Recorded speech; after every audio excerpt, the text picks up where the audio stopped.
Allah Teala öz bəndələrinə xeyirləri nemət olaraq bəxş edir və onlar üçün bərəkət qapılarını açır və yaxşı əməlləri yerinə yetirməyə yardım edir. Yəni Allah Teala özü özlüyündə həmdə layiqdir, xeyirlər onun əlindədir və şər ona nisbət olunmur, ona aid deyil. Və Allah Teala'nın bəxş elədiyi hər bir nemətə görə ona şükr edir. Və Allah Teala'nın nemətləri saysız, hesabsızdır.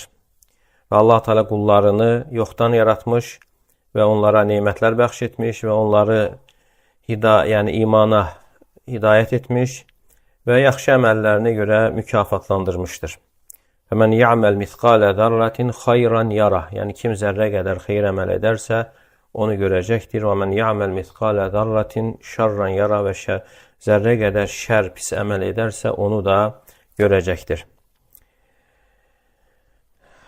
Və buna görə də insan bu nemətlərin qarşılığı olaraq və nemətləri düzgün dəyərləndirmədiyi üçün tövbəni çoxaltmalı.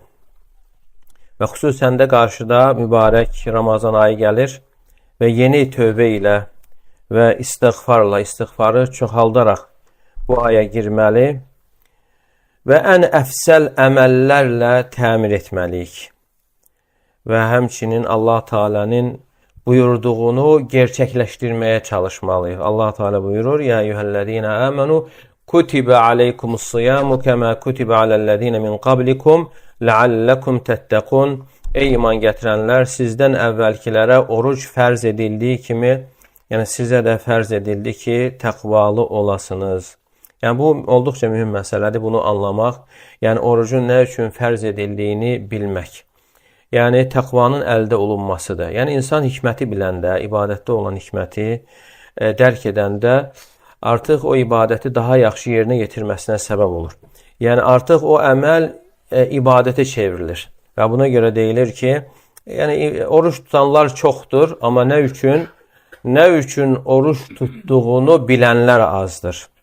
Və ona görə insan biləndə ki, oruç tutması ilə əgər orucu düzgün tutarsa təqvanı əldə edir və çalışacaq ki, tələb olunan şəkildə oruc tutsun ki, təqvanı əldə etsin. Və həmçinin insan əmrlərə riayət edir.